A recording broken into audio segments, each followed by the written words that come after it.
안녕하세요, 김지현입니다. 반갑습니다. 오늘은 29번째 시간이고요. 승진제도는 이렇게 운영하세요 라는 주제로 말씀드리도록 하겠습니다. 승진 정책에 대해서 좀 말씀을 드려볼 텐데요. 승진은 개념적으로는 현재보다 더 나은 직무로 이동하는 것이 의미입니다. 그러다 보니까 권한이나 책임의 크기가 커지고요. 또 임금이나 지위 등 이런 보상이 증가합니다.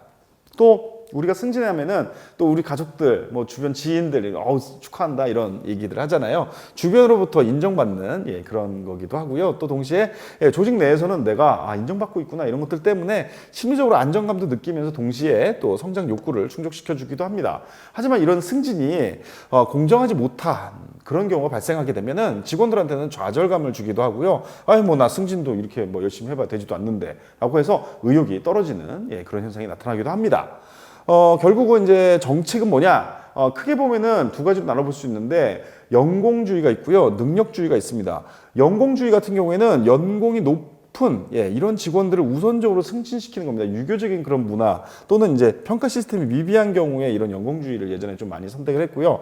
최근에 이제 능력주의로 많이 넘어왔는데 보유한 능력에 따라서 승진을 시키는 겁니다. 이 어떤 지금의 어떤 경영 환경을 보면은 창의적인 그런 것들이 굉장히 많이 요구되고 있고 또 굉장히 기술이 중요해지는 이런 상황에서는 능력이 훨씬 더 중요하다라고 보고 있기 때문입니다.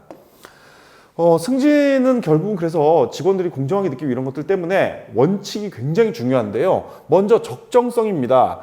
어느 정도 승진 기회를 부여를 하고 있느냐, 이런 것들을 어떻게 판단을 하느냐, 어떤 과거에 우리가 해왔던 그런 추이, 실적 이런 것들 또는 다른 회사들 또는 우리하고 좀 유사한 조직이나 유사한 노동시장에서는 어떠한 승진 패턴을 가지고 있느냐 이런 거를 가지고 비교해서 하는 경우들이 있고요.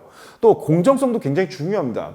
정말 승진시킬 사람들을 승진을 시켰는가 이런 것들을 보는 건데요. 만약에 이런 공정성이 훼손이 되게 되면은 직원들 사이에 갈등이 발생하고 나 승진도 안 되는데 당신이 열심히 하세요 이런 식으로 해서 협업을 어렵게 하는 그런 경우들이 발생하게 됩니다. 그리고 또 승진 원칙 중에 중요한 것은 합리성인데요. 승진 기준이 뭘로 되느냐에 따라서 직원들이 받아들이는 게 달라져요. 즉, 수용성에 큰 영향을 미치는데 과거 같은 경우에는 학연, 지연, 혈연 이런 것들을 가지고 승진을 시키고 그랬단 말이에요. 이런 것들은 굉장히 비합리적이다라고 볼 수 있겠습니다. 승진의 유형도 다양합니다. 직급을 승진하는 방법이 있는데요. 상위 직급으로 이동을 하는 거고, TO만큼 이제 승진을 시키는데, 만약에 이렇게 승진할 수 있는 상위 직급이 많이 부족하다, TO가 부족한 경우에는, 거기서 더 이상 승진하지 못하고, 승진 정체 현상이 벌어지게 됩니다.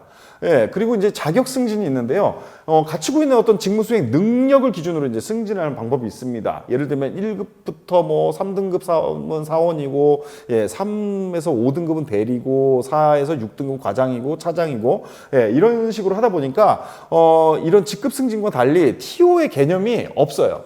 없다 보니까 이런 아까 정체 현상 있잖아요. 이런 부분들을 좀 해결해 줄 수 있다라는 장점이 있습니다.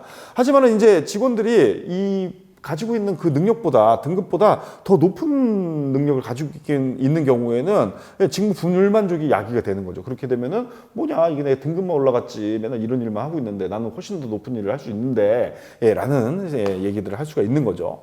또 이제 대용 승진도 많이 실무에서 활용을 하고 있습니다. 이제 승진을 했을 때 실질적으로 어떤 보상이나 이런 것들을 해주진 않아요. 지위를 높여준다던가 이런 것들은 아닌데 명칭만 변경하는 방법이고요. 예를 들면은 승진 정체가 너무 오랫동안 지속되는 그런 조직 같은 경우에는 좀 분위기를 좀 한번 바꿔보자라고 해가지고 승진을 시켜버리는 거고요. 예를 들면 영업직이라든지 이런 분들이 이제 대외 활동이 많다 보니까 그런 경우에는 이제 대외 신뢰감을 주기 위해서 원래 이 사람은 한 대리급인데 과장으로 이렇게 불러준다든지 명함을 좀 그렇게 만들어준다든지 하는 그런 것들이 다 대용 승진에 해당된다고 보시면 되겠습니다.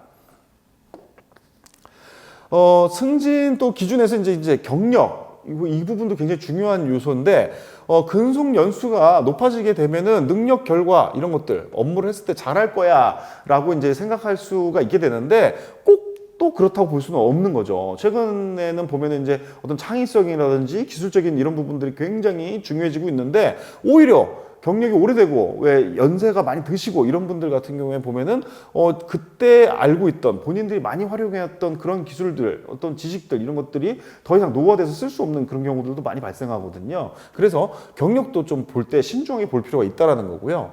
또 인사 고과를 할 때는 능력이라든지 개인적인 어떤 특성, 또 직무의 행동, 업적 이런 것들로 좀 평가할 필요가 있다라는데, 여기서 좀 중요한 포인트는 승진을 하면서 본인이 이렇게 쭉 어떤 직무에서 올라왔단 말이에요. 그러다가 어느 순간에 딱 승진을 하면서 다른 직무로 이동하는 경우들이 있습니다. 이런 경우에는 사실은 이 과거에 했던 그러한 경험들, 그들이 만들어냈던 성과가 더 이상은 무용지물이 될 수도 있거든요. 그래서 직접 관련이 없을 수도 있기 때문에 이런 부분에 대해서도 좀 신중히 볼 필요가 있고, 오히려 이제 실질적으로 해왔던 일들보다는 좀 잠재적인 능력을 가장 중요한 요소로 좀 볼 필요가 있지 않겠냐라는 말씀을 좀 드릴 수 있겠습니다.